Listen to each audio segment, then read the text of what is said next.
ಮದುವೆ ಆದ ದಿನ ಎಲ್ಲ ಸಂಪ್ರದಾಯ ಮುಗಿಯುವ ಹಂತಕ್ಕೆ ಬಂದಾಗ ಪುರೋಹಿತರು ಅರುಂಧತಿ ನಕ್ಷತ್ರವನ್ನ ಪ್ರತಿಯೊಬ್ಬ ಆ ವರ ಮತ್ತೆ ವಧುವಿಗೆ ತೋರಿಸುವಂತಹದ್ದನ್ನ ನಾವು ಕಾಣ್ತೇವೆ.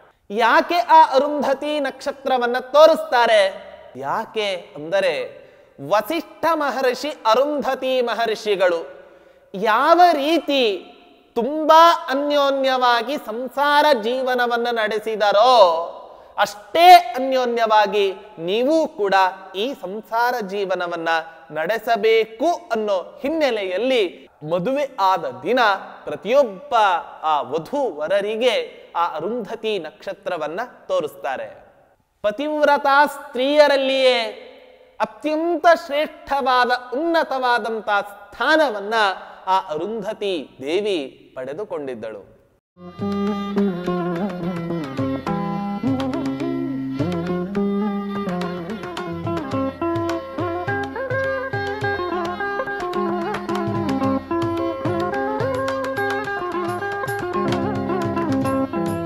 ಪೂಜ್ಯಾಯ ರಾಘವೇಂದ್ರಾಯ ಸತ್ಯಧರ್ಮರತಾಯ ಚ ಭಜತಾಂ ಕಲ್ಪವೃಕ್ಷಾಯ ನಮತಾಂ ಕಾಮಧೇನವೇ ದುರ್ವಾದಿಧ್ವಾಂತರವಯೇ ವೈಷ್ಣವೇಂದೀವರೇಂದವೇ ಶ್ರೀರಾಘವೇಂದ್ರ ಗುರವೇ ನಮೋ ಅತ್ಯಂತ ದಯಾಲವೇ. ಹಿಂದಿನ ಶ್ಲೋಕದಲ್ಲಿ ತಿಮ್ಮಣ್ಣ ಭಟ್ಟರು ಬಾಲ್ಯಾವಸ್ಥೆಯಲ್ಲಿಯೇ ಅನೇಕ ಸಚ್ಚಾಸ್ತ್ರಗಳ ಅಧ್ಯಯನವನ್ನು ಮಾಡಿ ಉತ್ತಮ ಸಂಸ್ಕಾರಗಳನ್ನು ತಮ್ಮ ಜೀವನದಲ್ಲಿ ರೂಢಿಸಿಕೊಂಡು ಇತರರಿಗೆ ಉತ್ತಮ ಮಾರ್ಗದರ್ಶಕರಾಗಿ ಇಡೀ ಒಂದು ಉತ್ತಮ ಸಮಾಜಕ್ಕೆ ಮಾದರಿ ಪುರುಷನಾಗಿ ಆ ತಿಮ್ಮಣ್ಣಾಚಾರ್ಯರು ಇದ್ದರು. ಇಂಥ ಆ ತಿಮ್ಮಣ್ಣಾಚಾರ್ಯರಿಗೆ ಒಬ್ಬಳು ಹೆಂಡತಿ ಇದ್ದಳು. ಹೇಗಿದ್ಲು ಅವಳು ಅನ್ನೋದನ್ನ ನಾರಾಯಣಾಚಾರ್ಯರು ಅನೇಕ ದೃಷ್ಟಾಂತಗಳನ್ನ ಕೊಟ್ಟು ಎಷ್ಟು ಸೊಗಸಾಗಿ ವರ್ಣನೆಯನ್ನ ಮಾಡ್ತಾ ಇದ್ದರು.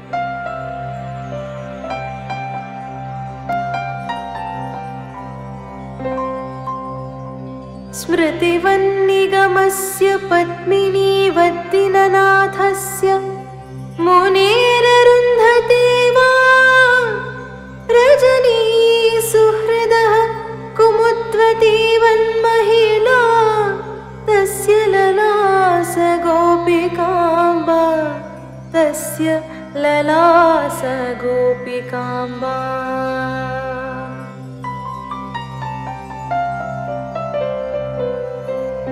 ಈ ತಿಮ್ಮಣ್ಣಾಚಾರ್ಯರಿಗೆ ಗೋಪಿಕಾಂಬಾ ಅನ್ನೋ ಹೆಸರಿನ ಸ್ತ್ರೀ ಇವರನ್ನ ಮದುವೆ ಆಗ್ತಾಳೆ. ಹೇಗಿದ್ದಳು ಅವಳು? ಈಗಿನ ಕಾಲದಲ್ಲಿ 21ನೇ ಶತಮಾನದಲ್ಲಿ ಇರುವಂತಹ ನಮ್ಮ ನಿಮ್ಮೆಲ್ಲರ ದಾಂಪತ್ಯ ಜೀವನದಂತೆ ಅವರಿಬ್ಬರ ಸಂಸಾರ ಜೀವನ ದಾಂಪತ್ಯ ಜೀವನ ಆಗಿರಲಿಲ್ಲ. ಹೇಗಿದ್ದರು ಹಾಗಾದ್ರೆ? ಸ್ಮೃತಿವನ್ನಿಗಮಸ್ಯ, ನಿಗಮ ಅನ್ನೋ ಶಬ್ದಕ್ಕೆ ಅಪೌರುಷೇಯವಾದ ವೇದಗಳು ಅಂತ ಅರ್ಥ. ಈ ಅಪೌರುಷೇಯವಾದ ವೇದಗಳನ್ನ ಅರ್ಥ ಮಾಡಿಕೊಳ್ಳಬೇಕಾದರೆ ನಮಗೆ ಅವಶ್ಯವಾಗಿ ಸ್ಮೃತಿ ಪುರಾಣಗಳ ಸಹಕಾರ ಬೇಕೇ ಬೇಕು. ಯಾಕೆ? ಒಬ್ಬ ಪುರುಷ ಒಂದು ಗ್ರಂಥವನ್ನ ರಚನೆ ಮಾಡಿದ್ದಾನೆ ಅಂತಾದರೆ ಈ ಗ್ರಂಥಕರ್ತೃವಿನ ಅಭಿಪ್ರಾಯದಂತೆ ಈ ಗ್ರಂಥ ಹೊರಟಿದೆ. ಆದ್ರೆ ವೇದವನ್ನ ರಚನೆ ಮಾಡಿದ ಪುರುಷ ಯಾರು? ಯಾವ ಪುರುಷನೂ ವೇದವನ್ನ ರಚನೆ ಮಾಡಲಿಲ್ಲ. ಅಪ್ರಮಿತ ಕರ್ತೃಕ ಅಂತ ಪ್ರಸಿದ್ಧವಾಗಿದೆ ವೇದ. ಆದ್ದರಿಂದಲೇ ಅಂಥ ವೇದವನ್ನು ಅಪೌರುಷೇಯ, ಇಂಥ ಅಪೌರುಷೇಯವಾದ ವೇದಗಳ ಅರ್ಥವನ್ನು ನಾವು ತಿಳಿಬೇಕಾದರೆ ಆ ಅರ್ಥವನ್ನು ತಿಳಿದುಕೊಳ್ಳಲಿಕ್ಕೆ ಅವಶ್ಯವಾಗಿ ಸಹಾಯವನ್ನು ಮಾಡಲಿಕ್ಕೆ ಬರುವಂಥ ಗ್ರಂಥಗಳೇ ಅನೇಕ ಸ್ಮೃತಿ ಗ್ರಂಥಗಳು, ಪುರಾಣ ಗ್ರಂಥಗಳು. ಯಾವ ರೀತಿ ವೇದಕ್ಕೆ ಸ್ಮೃತಿ ಗ್ರಂಥಗಳು ಸಹಾಯವನ್ನು ಮಾಡ್ತಾವೋ, ದೀನನಾಥಸ್ಯ ಪದ್ಮಿನಿ ಇವ, ದೀನನಾಥಸ್ಯ ಸೂರ್ಯ ಯಾವಾಗ ಉದಯಿಸ್ತಾನೋ ಆಗ ಕಮಲದ ಹೂ ಅರಳತ್ತೆ. ಸೂರ್ಯ ಯಾವಾಗ ಅಸ್ತಂಗತನಾಗ್ತಾನೋ ಆಗ ಆ ಕಮಲದ ಹೂ ಮುದುಡಿಕೊಳ್ಳತ್ತೆ. ಹಾಗಾದರೆ ಇಡೀ ಜಗತ್ತಿನಲ್ಲಿ ಕಮಲದ ಹೂ ಪೂರ್ಣವಾಗಿ ಅರಳಬೇಕು ಅಂತಾದರೆ ಆ ಕಮಲದ ಹೂವಿಗೆ ಇಡೀ ಪ್ರಪಂಚವನ್ನು ಬೆಳಗುವಂತಹ ಸೂರ್ಯನ ಸಹಕಾರ ಅವಶ್ಯವಾಗಿ ಬೇಕೇ ಬೇಕು. ಹೇಗೆ ಆ ಕಮಲದ ಹೂವಿಗೆ ಸೂರ್ಯನ ಸಹಕಾರ ಬೇಕೇ ಬೇಕೋ, ಅಥವಾ ಮುನೇರರುಂಧತೀವ, ಇಡೀ ಋಷಿ ಮಹರ್ಷಿಗಳ ಪರಂಪರೆಯಲ್ಲಿಯೇ ಅತ್ಯಂತ ಉನ್ನತ ಸ್ಥಾನದಲ್ಲಿ ಇರುವಂತಹ ಮಹರ್ಷಿಗಳು ಅಂದರೆ ಅದು ವಸಿಷ್ಠ ಮಹರ್ಷಿಗಳು. ವಸಿಷ್ಠ ಮಹರ್ಷಿಗಳ ಬ್ರಹ್ಮ ತೇಜಸ್ಸಿಗೆ ಮಾರು ಹೋಗಿ ವಿಶ್ವಾಮಿತ್ರ ಮಹರ್ಷಿ ಬ್ರಹ್ಮರ್ಷಿಯಾಗಿದ್ದು, ದಿಗ್ಬಲಂ ಕ್ಷತ್ರಿಯ ಬಲಂ ಬ್ರಹ್ಮ ತೇಜೋ ಬಲಂ ಬಲಂ, ಬ್ರಹ್ಮ ತೇಜಸ್ಸಿನ ಮುಂದೆ ಯಾವ ತೇಜಸ್ಸು ಕೂಡ ನಿಲ್ಲಲಿಕ್ಕೆ ಸಾಧ್ಯವೇ ಇಲ್ಲ. ಆದ್ದರಿಂದ ಕ್ಷಾತ್ರ ಬಲಕ್ಕೆ ಧಿಕ್ಕಾರ ಇರಲಿ ಅಂತ ಘಂಟಾಘೋಷವಾಗಿ ಮೊಳಗಿಸಿದಂಥ ಮಹಾನುಭಾವರು ವಿಶ್ವಾಮಿತ್ರ ಮಹರ್ಷಿಗಳು. ಯಾಕೆ? ವಸಿಷ್ಠ ಮಹರ್ಷಿಗಳ ಆಶ್ರಮದಲ್ಲಿ ನಂದಿನಿ ಅನ್ನುವಂತಹ ಒಂದು ಕಾಮಧೇನು ಬೇಡಿದ ಎಲ್ಲ ವರಗಳನ್ನು ಕೂಡ ಕೊಡುವಂತಹ, ಆಶ್ರಮಕ್ಕೆ ಬಂದ ಎಲ್ಲ ಅತಿಥಿಗಳಿಗೂ ಕೂಡ ಸಮೃದ್ಧವಾಗಿ ಸಂತೃಪ್ತರನ್ನಾಗಿ ಮಾಡಿ ಕಳಿಸುವಂಥ ಒಂದು ಅತ್ಯಂತ ಉತ್ತಮವಾದಂಥ ಹಸು ಅದು ವಸಿಷ್ಠ ಮಹರ್ಷಿಗಳ ಆಶ್ರಮದಲ್ಲಿ ಇರುವಂಥ ಕಾಮಧೇನು. ಅಂತ ಕಾಮಧೇನುವನ್ನ ಇದೇ ವಿಶ್ವಾಮಿತ್ರ ಮಹರ್ಷಿ ರಾಜನಾಗಿದ್ದಾಗ ಬಂದು ಕೇಳಿ ಆತಿಥ್ಯವನ್ನು ಸ್ವೀಕಾರ ಮಾಡಿ ಆ ಆತಿಥ್ಯಕ್ಕೆ ಮಾರು ಹೋಗಿ ಅದನ್ನ ಬೇಡಿದಾಗ ಅದನ್ನ ಕೊಡದೇ ಇದ್ದಾಗ ಹೋರಾಟ ಮಾಡ್ತಾನೆ. ಹೋರಾಟದಲ್ಲಿ ಸೋಲ್ತಾನೆ. ಸೋತ ಮೇಲೆ ಕ್ಷಾತ್ರ ಬಲಕ್ಕೆ ಧಿಕ್ಕಾರ ಇರಲಿ ಬ್ರಹ್ಮ ತೇಜಸ್ಸಿನ ಮುಂದೆ. ಬ್ರಹ್ಮರ್ಷಿಗಳಾದಂಥ ವಸಿಷ್ಠ ಮಹರ್ಷಿಗಳಿಗೆ ಒಬ್ಬಳು ಪತ್ನಿ ಇದ್ದಂತೆ. ಅವಳ ಹೆಸರು ಅರುಂಧತಿ ದೇವಿ. ನಾವೆಲ್ಲ ಇವತ್ತಿನ ದಿನ ಮದುವೆ ಆದ ದಿನ ಎಲ್ಲ ಸಂಪ್ರದಾಯ ಮುಗಿಯುವ ಹಂತಕ್ಕೆ ಬಂದಾಗ ಪುರೋಹಿತರು ಅರುಂಧತಿ ನಕ್ಷತ್ರವನ್ನ ಪ್ರತಿಯೊಬ್ಬ ಆ ವರ ಮತ್ತೆ ವಧುವಿಗೆ ತೋರಿಸುವಂತಹದ್ದನ್ನ ನಾವು ಕಾಣ್ತೇವೆ.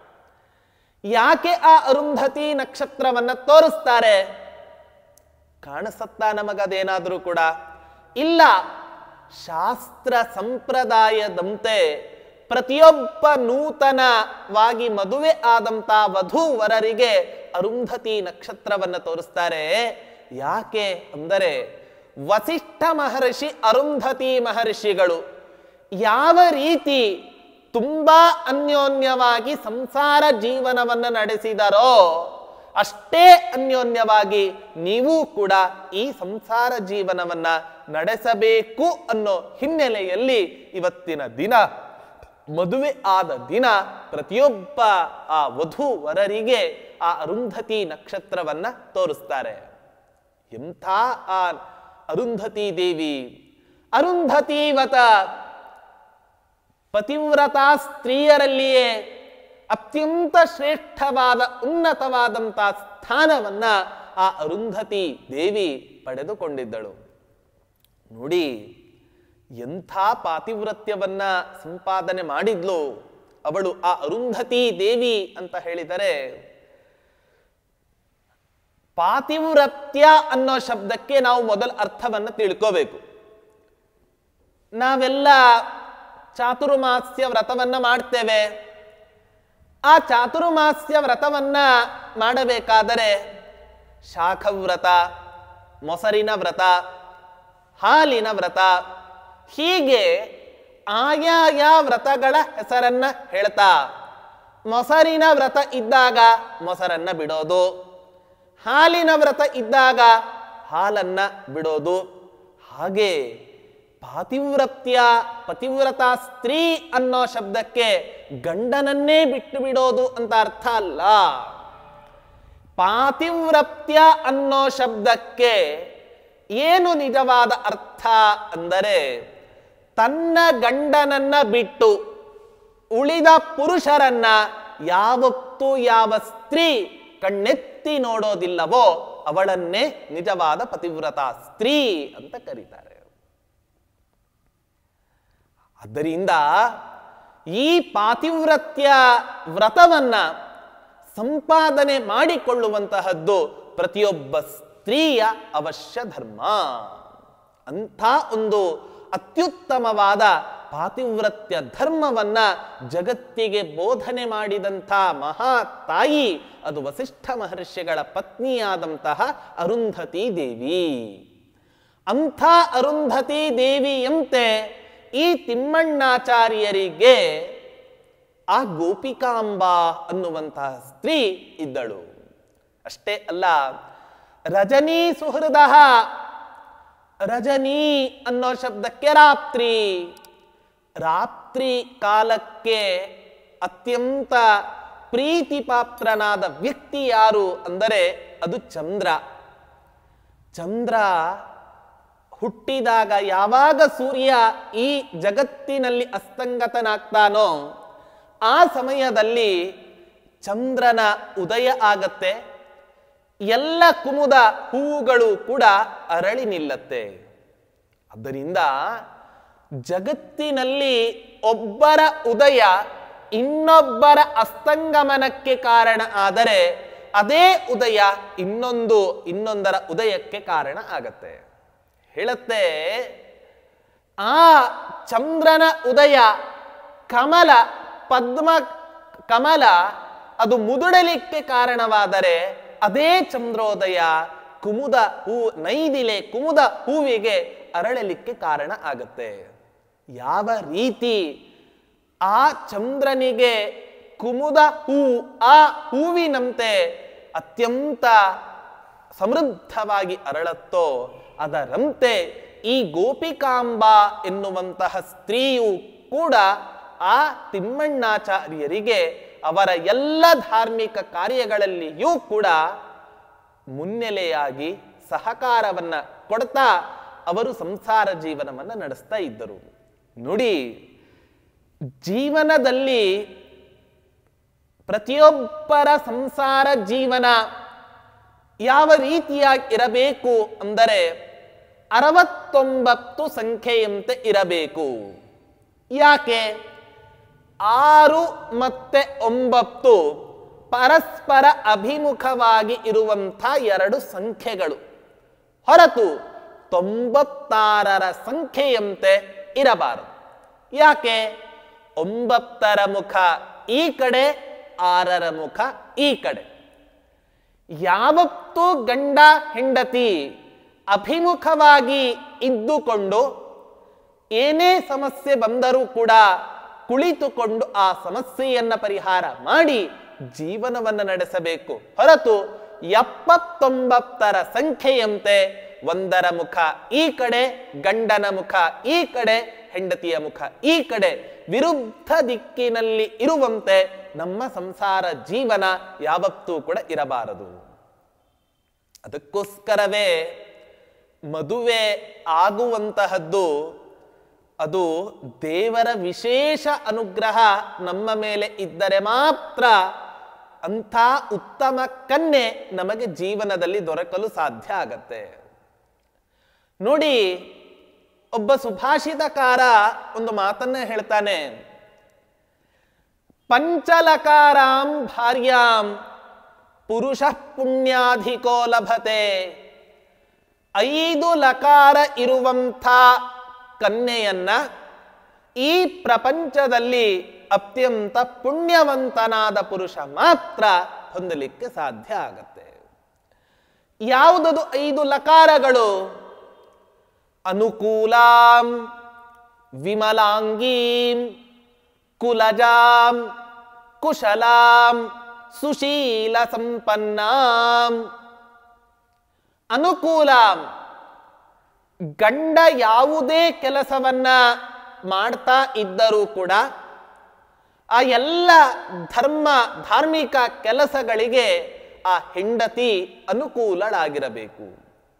ಹೆಂಡತಿಯೇ ಅನುಕೂಲಳಾಗಿರದಿದ್ದರೆ ಆ ಗಂಡ ಅವನ ಸಂಸಾರ ಅಕ್ಷರಶಃ ನರಕದ ಒಂದು ಸದೃಶವಾದ ದುಃಖವನ್ನು ಅನುಭವಿಸ್ತಾನೆ.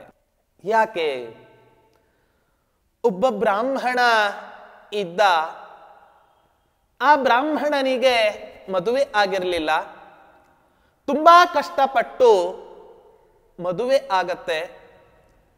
ಮದುವೆ ಆದಾಗ ಅವನಿಗೊಂದು ಸಂಪ್ರದಾಯ, ಪ್ರತಿನಿತ್ಯ ಒಬ್ಬರಲ್ಲ ಒಬ್ಬ ಬ್ರಾಹ್ಮಣರಿಗೆ ಅನ್ನದಾನವನ್ನ ಮಾಡಿ ನಾನು ಊಟ ಮಾಡಬೇಕು.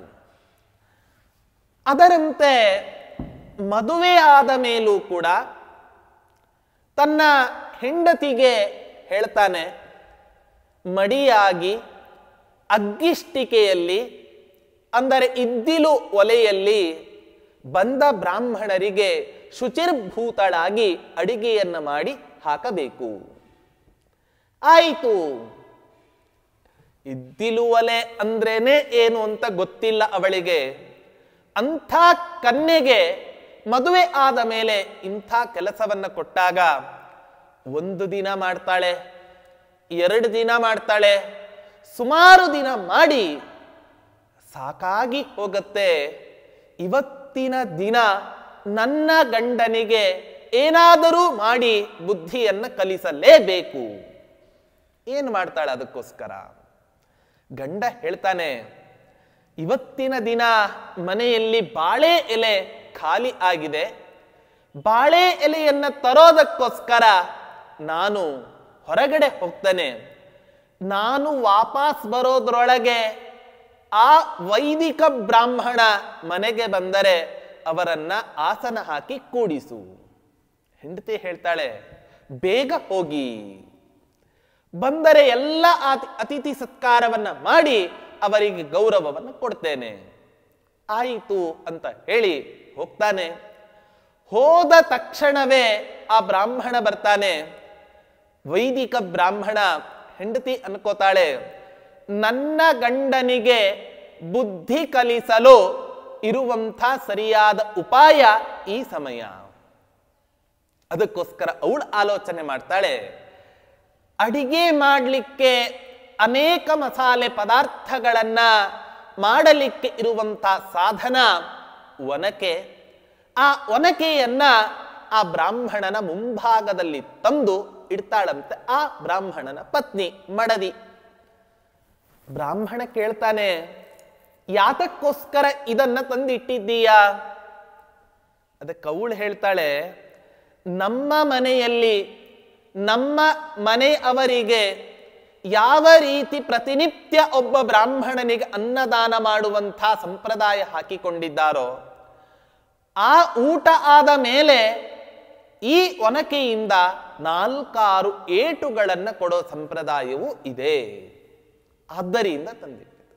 ಆ ಬ್ರಾಹ್ಮಣ ಹೇಳ್ತಾನೆ, ನನಗೆ ನಿಮ್ಮ ಮನೆಯ ಊಟವೂ ಬೇಡ, ನಿಮ್ಮ ಮನೆಯಲ್ಲಿ ಇರುವ ಒನಕೆಯ ಏಟೂ ಬೇಡ, ನನ್ನ ಪಾಡಿಗೆ ನಾನು ಹಾಗೇ ಇರ್ತೇನೆ ಅಂತ ಹೇಳಿ ಆ ಬ್ರಾಹ್ಮಣ ಮನೆಯಿಂದ ಹೊರಗಡೆ ಹೊರಡ್ತಾನೆ.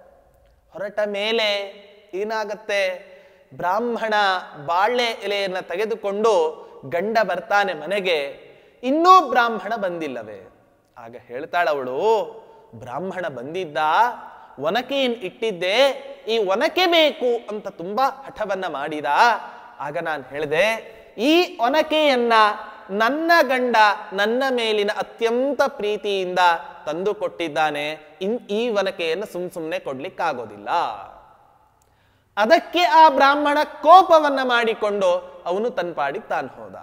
ಆಗ ಹೇಳ್ತಾನಂತೆ ಆ ಗಂಡ, ಇಂಥ 10 ಒನಕೆಯನ್ನ ನಾನು ನಿನಗೆ ತಂದು ಕೊಡ್ತಾ ಇದ್ದೆ, ಆ ಬ್ರಾಹ್ಮಣ ಕೇಳಿದ ತಕ್ಷಣ ಕೊಡಲಿಕ್ಕೆ ನಿನಗೇನಾಗಿತ್ತು? ಆದ್ದರಿಂದ ಕೊಡಬಹುದಿತ್ತಲ್ವಾ ಅಂತ ಹೇಳಿದ ತಕ್ಷಣವೇ ಆ ಬ್ರಾಹ್ಮಣ ಒನಕೆಯನ್ನು ಹಿಡಿದುಕೊಂಡು, ಗಂಡ ಒನಕೆಯನ್ನು ಹಿಡ್ಕೊಂಡು ಬ್ರಾಹ್ಮಣನನ್ನು ಹಿಂಬಾಲಿಸಿಕೊಂಡು ಹೋಗ್ತಾನೆ. ಆ ಬ್ರಾಹ್ಮಣ ಅನ್ಕೋತಾನೆ, ಇವನ ಹೆಂಡತಿಯೇ ವಾಸಿ, ಯಾಕೆ ಕೇವಲ ಒನಕೆಯನ್ನ ಮಾತ್ರ ತಂದಿಟ್ಟಳು, ಇವನು ಒನಕೆಯನ್ನೇ ತೆಗೆದುಕೊಂಡು ಹೊಡಿಲಿಕ್ಕೆ ಬರ್ತಾನೆ ಅಂತ ಹೇಳಿ ಮರುದಿನದಿಂದ ಆ ದಿಕ್ಕಿಗೂ ತಲೆಯನ್ನು ಹಾಕಿ ಮಲಗಲಿಲ್ಲಂತೆ ಆ ಬ್ರಾಹ್ಮಣ.